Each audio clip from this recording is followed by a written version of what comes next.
Welcome to Annie Stories. In today's video, I'll be reading A.J. Glinsky's fairy tale, translated by Maud Ashurst Biggs, called The Whirlwind. So without further ado, let us begin our journey of Polish fairy tales. The Whirlwind. In a far-off country, beyond the sea and the mountains, there lived a king and queen with a beautiful daughter who was called Princess Ladna. A great many princes came to woo her, but she liked only one of them, called Prince Dobrotek. So they confessed their love for one another to the king, who gave his consent, and the wedding day was fixed. Now among the princess's rejected suitors there was one, who though he had changed himself into the shape of a prince in order to come to court, really was an ugly dwarf only 7 inches high, but with a beard more than 7 feet long, and a great hump on his back. He was so offended with the princess for refusing him that he determined to carry her off, so he watched his opportunity. As a young couple, with all their followers and their guests, were leaving the palace to go to church, a violent wind began to blow, raising a column of sand and lifting the princess off her feet. She was carried up over the clouds to the top of some inaccessible mountains and dropped down into a magnificent palace with a golden roof and a high wall all around. After a while, the princess woke up from the fainting fit into which she had fallen. She looked round the splendid apartment in which she was, and came to the conclusion that some young and handsome prince must have carried her off. In the room there was a table ready spread. All the plates and dishes, as well as the knives, forks, and spoons, were of silver and gold, and the dinner itself was so good that in spite of her grief and terror, she could not refrain from tasting it, and she had no sooner tasted than she ate, till her appetite was appeased. Then the doors opened, and there came in a company of servants, bearing a great chair, in which sat the ugly dwarf with the long beard and the great hump. The dwarf now began to pay his court to the princess, and explained how he had carried her off in the guise of the whirlwind, because he loved her so much. But she would not listen to him, and gave him a sounding slap with her hand open right in the face, so that sparks danced before his eyes. Of course, he was in a great passion, but for the love of her, he managed to keep his temper, and turned round to leave the room. But in his haste, he caught his feet in his long beard, and was thrown down on the threshold, and in his fall he dropped his cap, which he was holding in one hand. The servants helped him again into the chair and carried him out, but the princess jumped up, locked the door, and took up the cap that was lying on the ground. She put it on and went to the glass to see how she looked in it, but what was her surprise to find that she could not see herself till she took it off. So she came to the wise conclusion that this was an invisible cap, at which she was highly delighted. She put on the cap again and began to walk about the room. The door opened once more with a loud noise, and the dwarf came in with his long beard thrown back and twisted round his hump to be out of the way. But not seeing either his cap or the princess, he guessed what had happened. So full of wild despair, he began to rush madly about the room, knocking himself against the tables and chairs, while the princess made her escape through the door, and ran out into the garden. The garden was very extensive and full of beautiful fruit trees, so she lived upon these fruits and drank the water of the spring in the garden for some time. She used to make fun of the dwarf's impotent rage. Sometimes, when he rushed wildly about the garden, she would tease him by taking off the invisible cap, so that he saw her before him in all her beauty, but when he made a rush after her, she would put it on again and became invisible to him. She would then throw cherry stones at him, come close to him, and laugh loudly, and then run away again. One day, when she was playing about in this manner, her cap got caught in the boughs of a tree and fell upon a gooseberry bush. The dwarf saw it and seized hold of the princess with one hand, and of the cap with the other. But just then, from the summit of the mountain above the garden itself, was heard the sound of a trumpet challenge, 3 times repeated. At this, the dwarf trembled with rage, but first breathing upon the princess, he put her to sleep with his breath, then placed his invisible cap on her head. Having done this, he seized his 2-edged sword and flew up into the clouds so as to strike the knight who had challenged him from above and destroy him at one stroke. But where did this knight come from? When Princess Ladna had been carried off on her wedding day by the whirlwind, there was the greatest consternation among all the bystanders. Her distracted father and her bridegroom rushed about in all directions and sent courtiers everywhere in search of her, but the princess had been neither seen nor heard of, nor was any trace left of her. The king, very unnecessarily, told Prince Dobrotek that if he did not get back his daughter, the princess, he would not only put him to death, but reduce his whole country to ashes. He also told all the princes there that whoever should bring back his daughter should have her to wife, and receive half of his kingdom into the bargain. When they heard this, they all got to horse and galloped in various directions, among them Prince Dobrotek. He went on for 3 days, never stopping for food or rest, but on the 4th day at dusk he felt overcome by sleep, so he let his horse go free in a meadow, and himself lay down on the grass. Then all at once he heard a piercing shriek, and straight before him beheld a hare and an owl perched upon it, its claws digging into the poor creature's side. The prince caught up the first thing that lay near him, and aimed at the screech owl so truly that he killed it on the spot. And the hare ran up to him like a tame creature, licked his hands, and ran away. Then the prince saw that the thing he had thrown at the owl was a human skull, and it spoke to him in these words: "Prince Dobrotek, I thank you for what you have done for me. When I was alive, I committed suicide, and was therefore condemned to lie unburied at this crossway, till I should be the means of saving life. I have lain here for 777 years, and heaven knows how much longer I should have had to remain if you had not chanced to throw me at the screech owl, and so save the life of the poor hare. Now bury me, so that I may lie peacefully in the ground at this same place, and I will tell you how to summon the grey seer horse with the golden mane, who will always help you in case of need. Go out into a plain, and without looking behind you, call out, 'Grey seer horse with golden mane, like a bird and not like steed, on the blast and not the mead, fly thou hither unto me.'" Thus having spoken, the head was silent, but a blue light shot up from it towards the sky. It was the soul of the deceased, which having now expiated sin by its long imprisonment in the skull, had attained heaven. The prince then dug a grave and buried the skull. He then called out, "Grey seer horse with golden mane, like a bird and not like steed, on the blast and not the mead, do thou hither fly to me."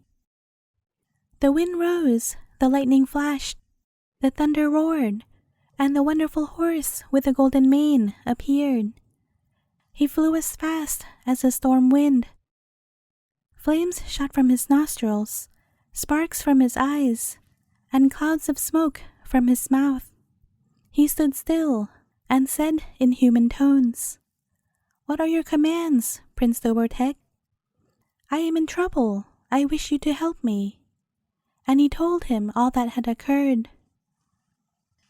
"Creep in my left ear," said the horse, "and creep out again at the right." So the prince crept in the horse's left ear and came out again at the right one, all clad in golden armor. He also found himself miraculously increased in strength, so that when he stamped on the ground, it trembled, and when he shouted, a storm arose, which shook the leaves from the trees. Then he asked the horse, "Your betrothed, Princess Ladna," said the horse, "was carried off by the 7-inch high dwarf with a 7-foot-long beard. He is a powerful magician. He dwells beyond the 7 seas, among inaccessible mountains. He can only be conquered by the all-cutting sword, which sword is jealously guarded by his own brother, the giant head with basilisk eyes. To this giant head we must therefore go." Prince Dobrotek mounted on horseback, and they flew like an arrow over lands and seas, high mountains and wide oceans.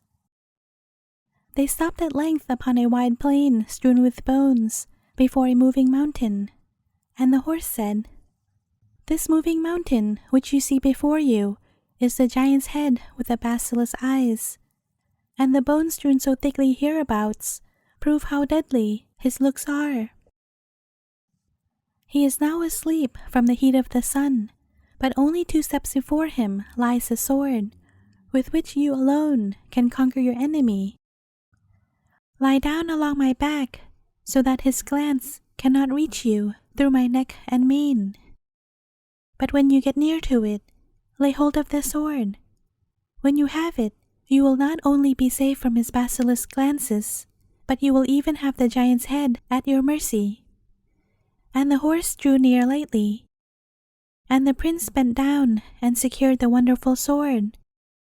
But he shouted so loud that the giant head woke up, sniffed hard, and looked about with his bloodshot eyes, and seeing the wonderful sword in the prince's hand, he called out, "Sir Knight, are you weary of the world that you court speedy death?" "You need not boast like that, you empty head," replied Prince Dobrotek. "Your looks cannot hurt me now, and you shall die by this all-cutting sword. But I would first know who and what you are." "Then I confess, Prince," replied the head, "that I am in your power. But be merciful to me, for I am worthy of pity. I am a knight of the race of giants, and were it not for the envy of my brother, I should still have been happy. He was the black sheep of our family, and was born an ugly dwarf with a long beard, and my handsome giant-like proportions caused him to hate me bitterly. His only good point is his great strength, and it all resides in his long beard, and so long as it is not cut, he cannot be conquered. And this can only be done by that sword, which you now hold." One day, being bent upon my destruction, he said to me, "Brother, do not refuse to help me.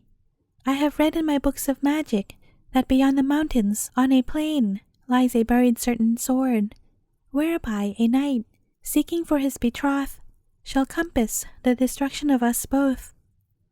Let us therefore go and dig it up, so that we shall escape the threatened doom." To this I agreed. I took a 100-year-old pine torn up from its roots on one arm, and carried my brother on my other. We set out. He showed me the spot, and I dug up the sword on this same plain. Then we began to quarrel about who should possess it. After a long dispute, he said, We were best decided by lot, brother. Let each of us lay his ear to the ground, and whoever first hears the sound of the evening bell shall have the sword." So he laid his ear to the ground, and I mine. I listened, but heard nothing, and he meantime, having got hold of the sword, crept up to me and cut my head from my shoulders. My headless trunk, left unburied, rotted away, and the grass grew over it.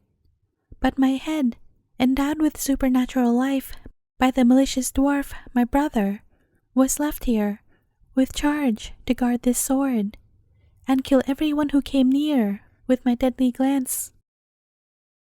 After many centuries, you have won it, so I implore you to cut off his 7-foot beard and make him into mincemeat and avenge me."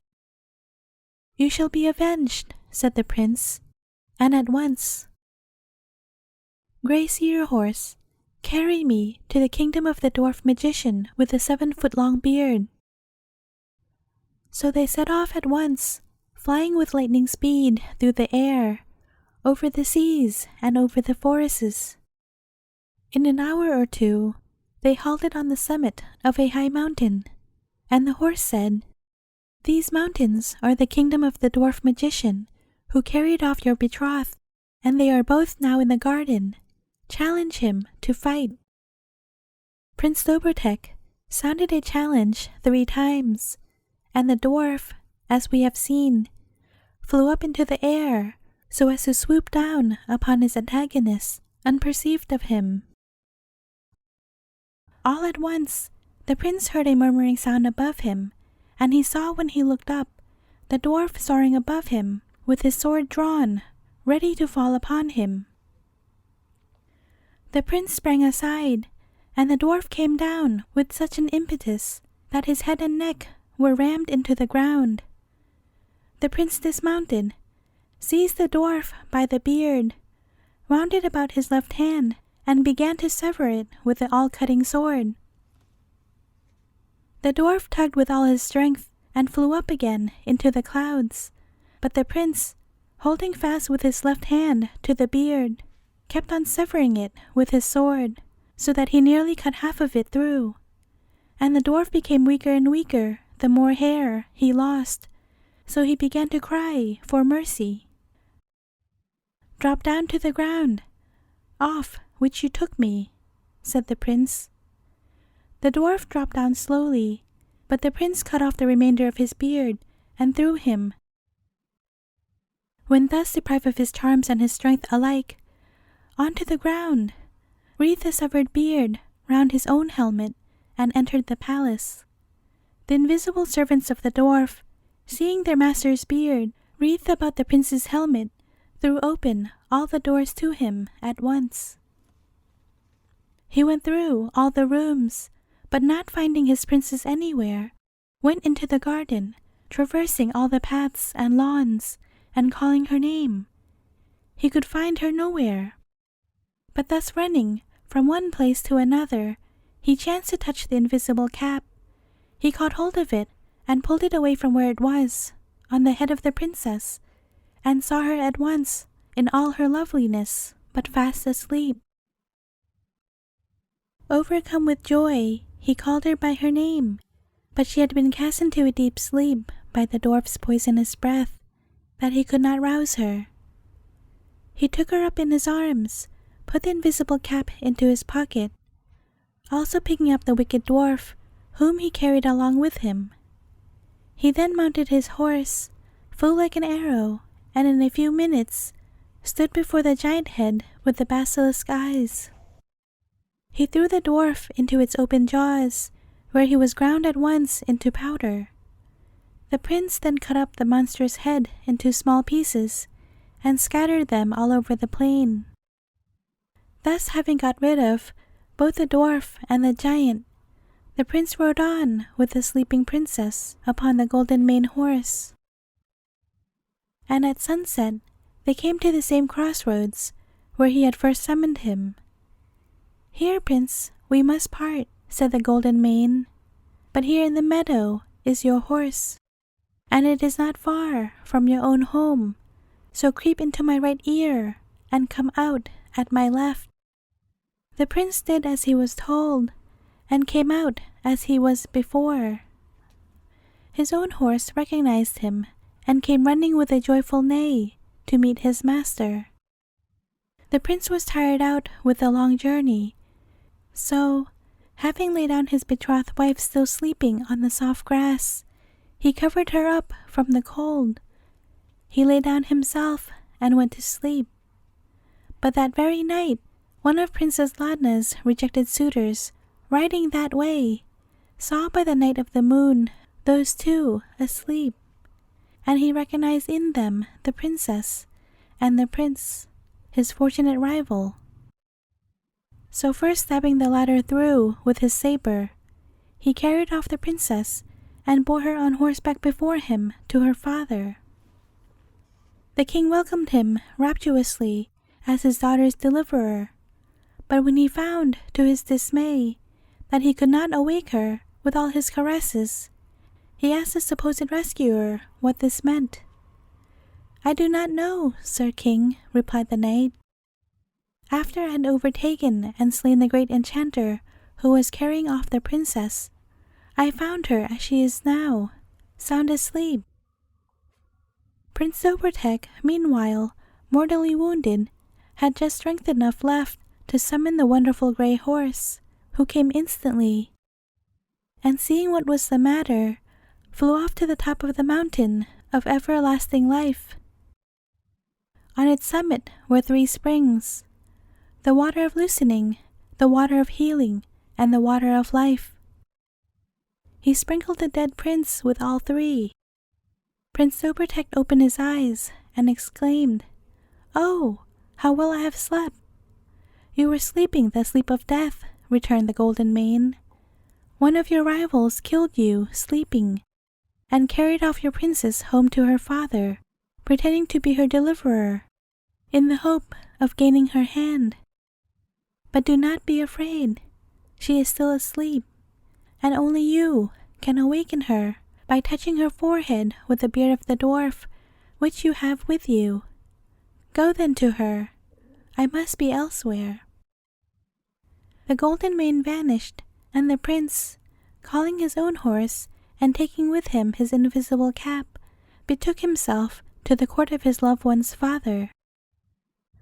But when he drew near, he found that the city was all surrounded by enemies who had already mastered the outer defenses, and were threatening the town itself, and half of its defenders being slain. The rest were thinking of surrender. Prince Dobrotek put on his invisible cap, and drawing his all-cutting sword, fell upon the enemy. They fell to the right and left, as the sword smote them on each side, till 1/2 of them were slain, and the rest ran away into the forest. Unseen by anyone, the prince entered the city, and arrived at the royal palace, where the king, surrounded by his knights, was hearing the account of this sudden attack, whereby his foes had been discomfited, but by whom no one could inform him. Then Prince Dobrotek took off his invisible cap, and appearing suddenly in the midst of the assembly, said, "King and father, it was I who beat your enemies. But where is my betrothed, Princess Ladna, whom I rescued from the wizard dwarf with the 7-foot beard, whom one of your knights treacherously stole from me? Let me see her, that I may waken her from her magic sleep." When the traitor knight heard this, he took to his heels. Prince Dobrotek touched the sleeping princess's forehead with the beard. She woke up directly, gazed at him fondly with her lovely eyes, but could not at first understand where she was or what had happened to her. The king caught her in his arms, pressed her to his heart, and that very evening he married her to Prince Dobrotek. He gave them half his kingdom, and there was a splendid wedding, such as had never been seen or heard of before. The end. Thank you for listening. Do consider subscribing if you haven't already done so, I have over 100 stories in my channel for you to enjoy. Thanks for giving my small channel a chance to entertain you.